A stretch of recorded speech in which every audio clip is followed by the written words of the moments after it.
Namaskar, hello and welcome to Sunset TV. I am Namrata Singh and you're watching Perspective.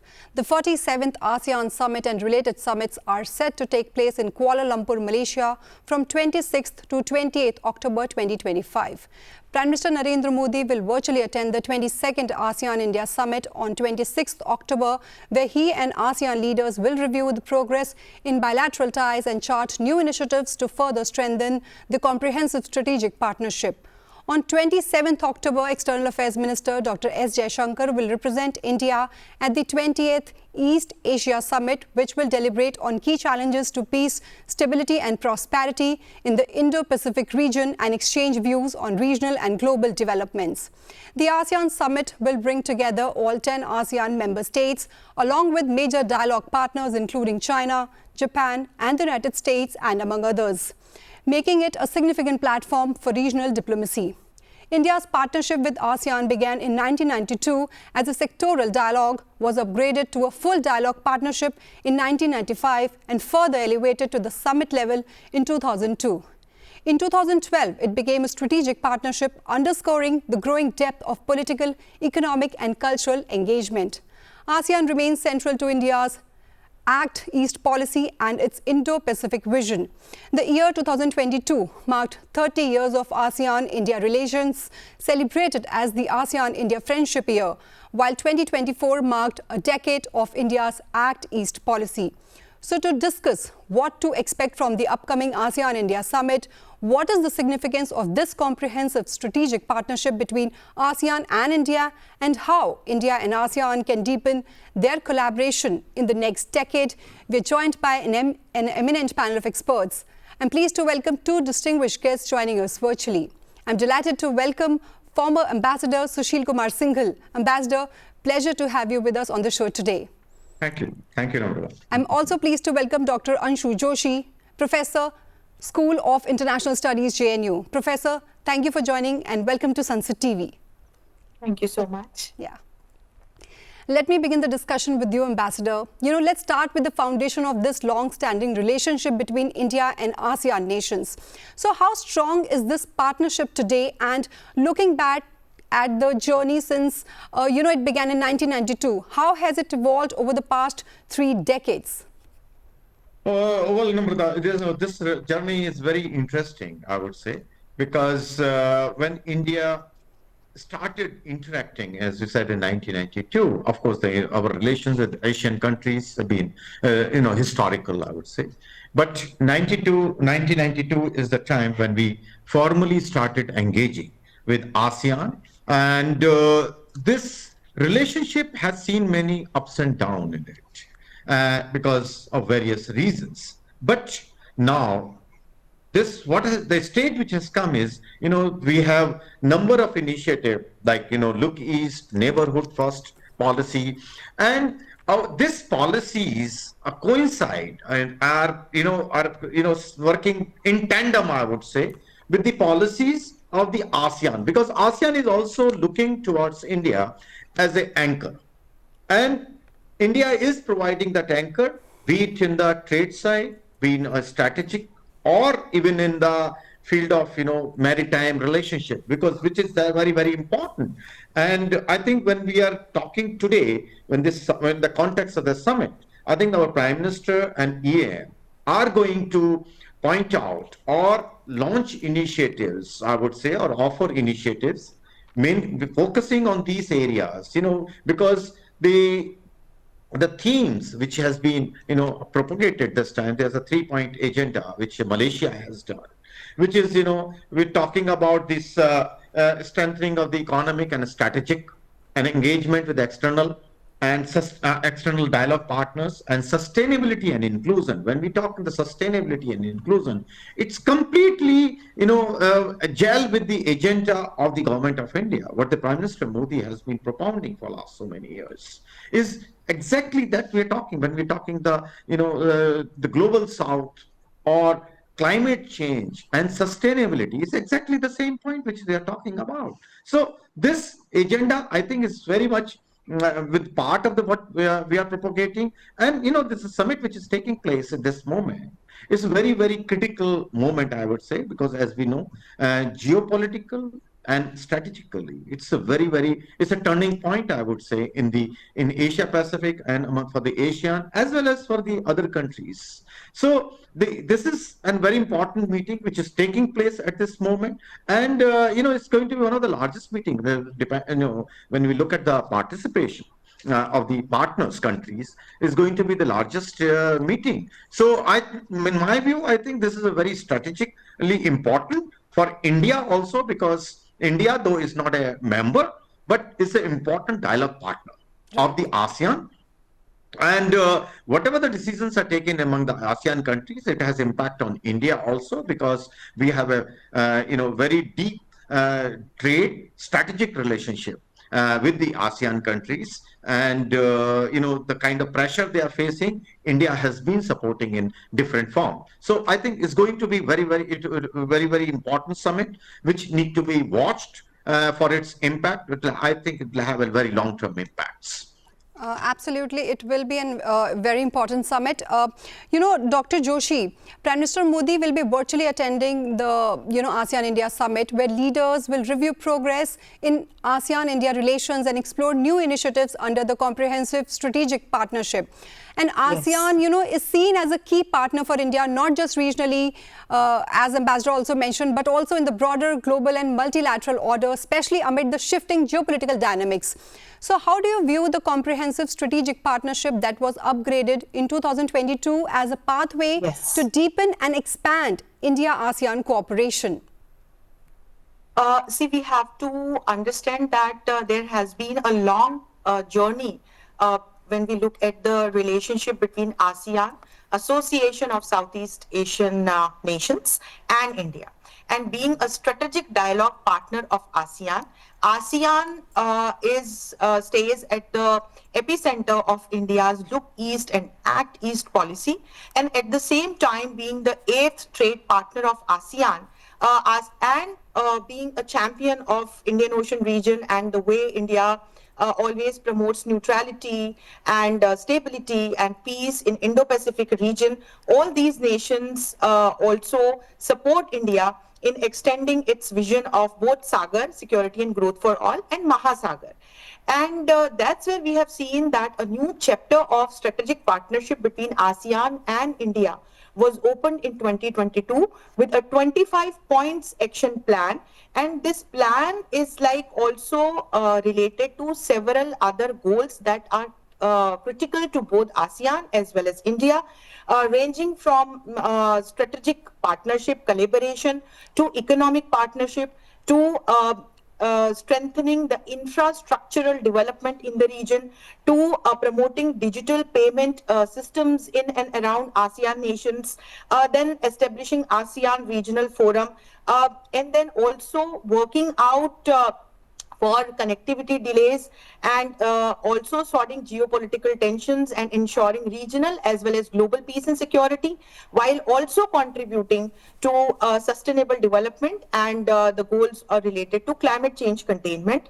And we know that when we look at ASEAN, there is kind of a civilizational connects with the member nations associated with ASEAN. It's a regional grouping of 10 member nations in Southeast Asia, and represents the population of more than 600 million people.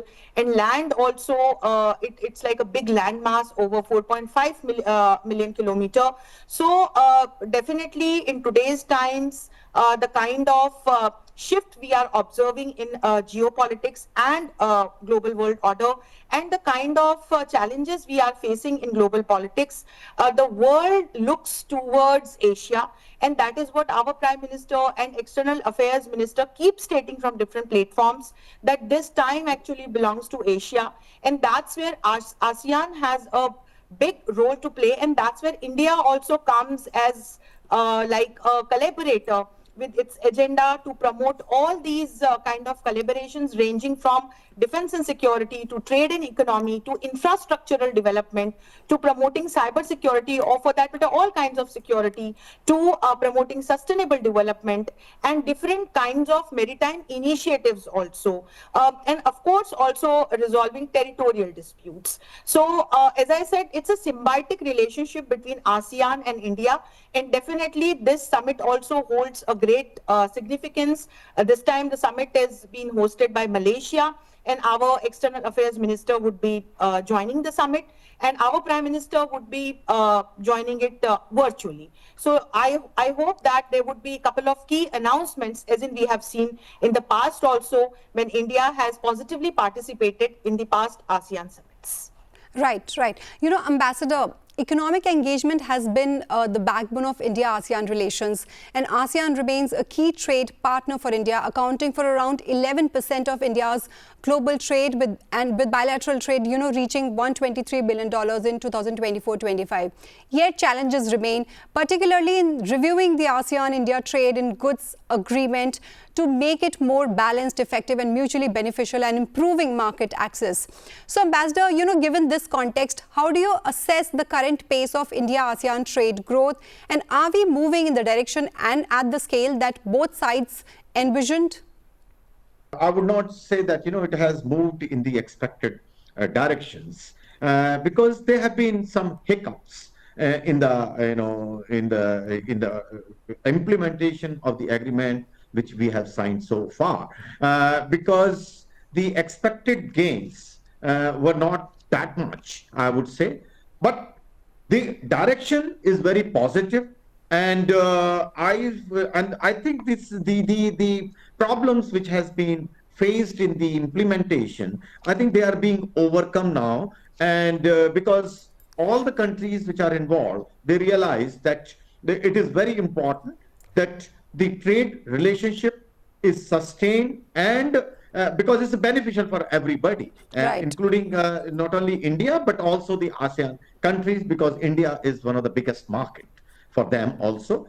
And for India, given this, you know, what's happening in the at the moment, it's very important that India is looking for markets which the access was earlier limited, or Indian products were not reaching out, and ASEAN is offering a very big window to India. So, in my view, I think the picture is very positive, and problems of the past, I would say, are being seriously looked into, that what problems were there and how we can overcome them. And now Indian economy are also matured a lot. You know, we are able to absorb you know, all kind of technologies, and provide comfort to the other countries. So in my view, I think the future is very bright, and because the government of India and the ASEAN countries are looking forward to very positive outcomes in future. All right. So, Ambassador is mentioning that future is very bright. But Dr. Joshi, so how, according to you, how do you assess the current pace of India-ASEAN trade growth? The growth is stable, and every year we do see the relations touching a new benchmark in terms of numbers. But we also have to understand that ASEAN is like not one country or one market. And all the associated nations have different economic zones with different kinds of policies, different industrial parks, different eco-industrial parks, special economic zones, technological parks, different pace of investments, and different kinds of infrastructure, and of course the policy mechanisms also. So that's where we do see certain challenges in terms of trade barriers. But India has been working consistently to work out for the possible solutions, and long-term, like a roadmap for a wonderful trade relationship, I would say, between ASEAN nations and India. So we do see an FTA-driven value over here in the relations. Then a resilience in supply chain also has been observed in past couple of years by like enhancing infrastructure and IT, by using smart technologies, advanced technologies, and so on.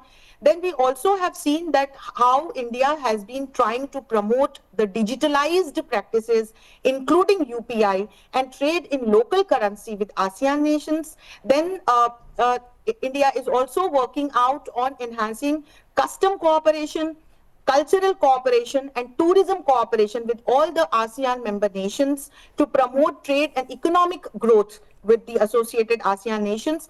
And very importantly, we have to see that how India is leveraging ocean as a as a source of renewable energy and Right. is promoting green economy with all Right. these associated nations. So that's where both ASEAN and India are doing great. Right.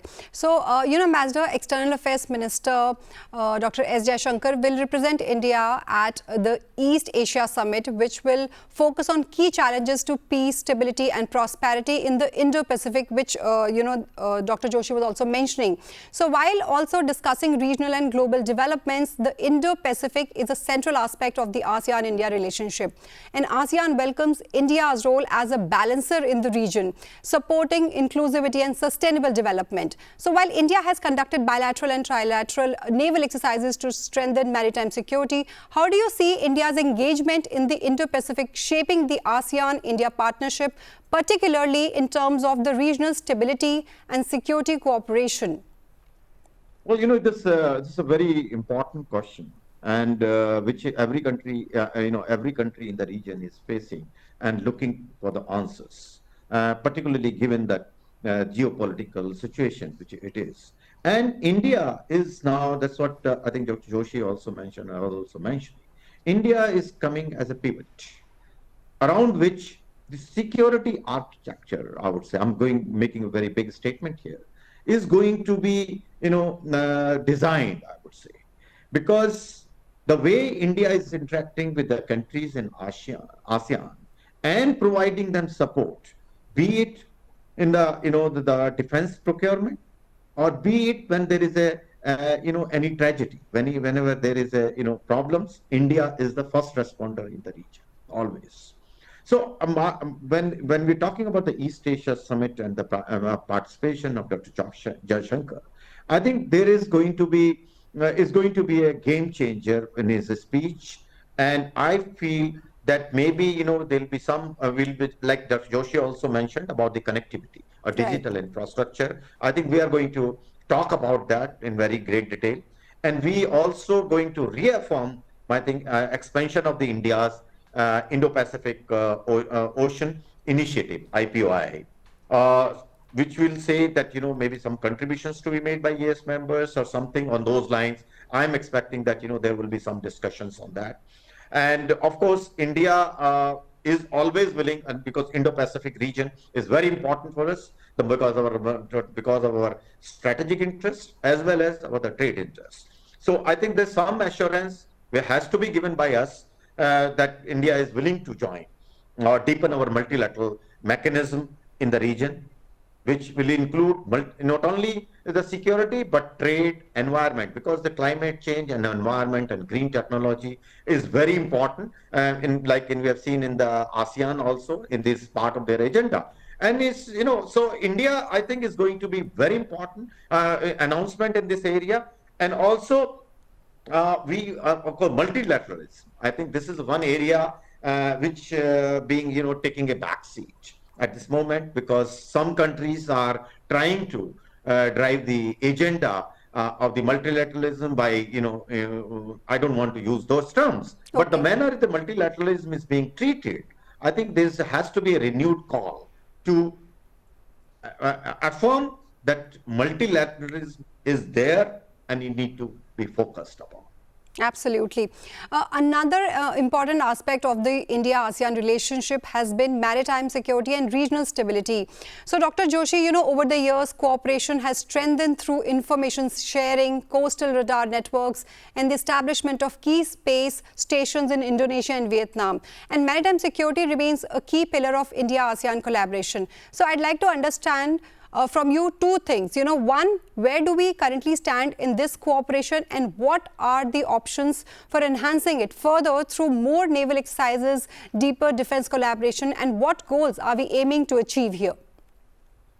That's a very good question, and that actually is the lies in this entire agenda. This entire objective lies in the heart of India-ASEAN relations, and we have seen how time and again India has invited ASEAN nations to be a part of its Sagar and Mahasagar initiatives that India launched from Mauritius to keep Indian Ocean as well as Indo-Pacific region free, stable and prosperous. And their ASEAN nations have a big role to play. as in we have to see that from Indo-Pacific region's perspective, there could be a main link seen between India and Pacific Ocean, and this region of ASEAN serves as this passage that connects Middle East economies and India with China, Japan, South Korea, and Australia. And there I would also like to bring in another multilateral platform that has been working to ensure maritime security and stability of Indo-Pacific region and the seas associated, which is Quad, Quadrilateral Security Dialogue. So maritime security is a key goal for both ASEAN nations and India because of their geopolitical location. And that's where we have seen that apart from joint naval exercises and enhancing support militarily, there has been a collaboration in terms of extending our support in joint research and development, manufacturing, and transfer of technology and of other equipment. Apart from that, cybersecurity also remains a challenge here for this entire region, and from maritime security's point of view, that's where both ASEAN and India have been working together to ensure cybersecurity. Then we also see a challenge of piracy from maritime security's point of view, and that's where also India and ASEAN have been working closely together.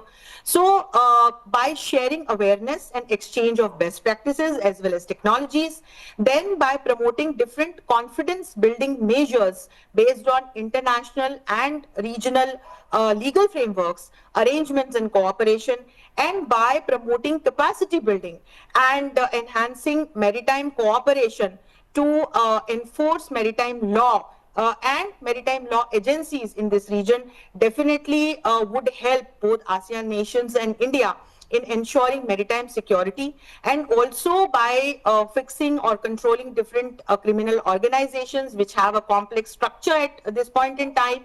By using highly advanced technology also comes in like the framework that ASEAN nations and India have developed together. So definitely this agenda, this objective of maritime security is of critical importance for both ASEAN and India, and both have been like working together as collaborators in past couple of years at the level of norms, at the level of technologies, and at the level of building up or strengthening joint defense mechanisms.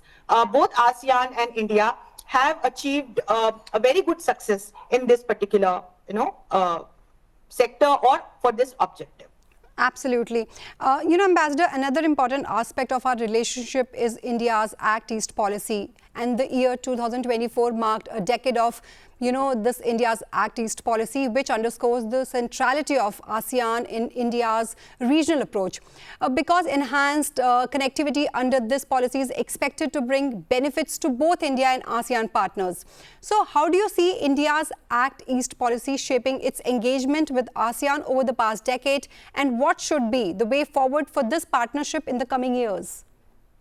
Well, this India's Act East policy, as you mentioned, is it has been focused on not only the connectivity, but it's a complete package. Right. We want to join our economies and take benefit from each other because we have very many complementarities. As Professor Joshi said, of course, these are diverse group of the countries who are at different stage of development, and they have we have some issues. But as part of the Act East policy, India has been promoting connectivity with the ASEAN countries, and we are with certain projects which are going on. Of course, so there are some issues because of the situation in the connecting countries, but the progress is being made. But of course, it's a long process.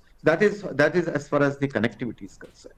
But India has been, as part of the Act East policies, India has been improving on the trade relation, of course, then people-to-people contract. This is this is one because we have a shared, history, and even be it on the religious side or be it cultural side, we have a shared history with all countries in ASEAN. So that is being also focused on, and most important is this defense I would say, strategic defense, because they have a concept, they have this ADMM, ASEAN Defense Ministers meeting. And India is one of the partners because in the ADMM Plus. And we are working with the ASEAN countries very closely, not only in the promoting regional peace and stability, but also we will build trust and transparency and address non-traditional security threats. I think Professor Joshi made a reference to that, be it violence or be it terrorism, because very important, this area also faced a lot of issues on the terrorism and violent extremism. Maritime security piracy has already been pointed, and HATR, humanitarian assistance and disaster relief. This is one area where India has been very much focused and always been the first responder, and which is very much appreciated by every country. In fact, the Western countries have almost left this area to India under India's watch. So Right. India is able to play that role. Then cyber security has already been mentioned, and peacekeeping operation. I think these are the areas where India is very much working in tandem as part of the Act East policy with ASEAN and the countries in the region. Okay, and India and ASEAN share deep cultural and historical ties spanning centuries through trade, religion and migration, as Ambassador mentioned. So before we wrap up this discussion, final concluding comments from both my guests on the road ahead for this comprehensive strategic partnership between India and ASEAN nations. Dr. Joshi? Definitely, ASEAN on one hand is considered as one of the world's most influential organizations, and we have also seen that how India has grew its power through its cultural diplomacy and its economy in past couple of years. It's like a symbiotic relationship. I do see a very bright roadmap of strategic partnership between ASEAN and India. And yes, at the micro level, a futuristic roadmap must be developed with a focus on leadership, connectivity, capacity building, culture, and sustainable development, what I think India has already been doing. Okay, Ambassador, the road ahead? Well, the road ahead, in my view, as Professor Joshi has really summarized it very well. So I have to really look for the new points. So, thing is that that road ahead, of course, is very bright, and it's very important that what is happening is that ASEAN countries as well as India, both are sensitive to each other's requirement, and the nuances which sometimes were can be overlooked, but now we are very much focused, and the result is that the relationship is becoming more compact, I would say. And we are, we find that, in most of the issues, be in the international or in the region, we are one voice. We have, really no difference of opinion, be it on the UNCLOS, be it in the, strategic open the demand that, all the trade lanes should be open, available to everybody, or be it sustainable development, Right. or be it connectivity. So we are on the same voice, and what we need is more consultations and Okay. working together. Okay, so as our guests have highlighted that India-ASEAN relations have grown stronger across trade, strategic cooperation and regional security over the past 3 decades. So as we look ahead, initiatives under the Act East policy and the comprehensive strategic partnership will continue to shape a more connected, stable and prosperous Indo-Pacific region. With that, it's a wrap on this edition of Perspective. Thank you, Ambassador and Professor, for joining us and sharing your insights on the India-ASEAN ties. And to our viewers, thank you for your time. Stay tuned and keep watching Sunset TV.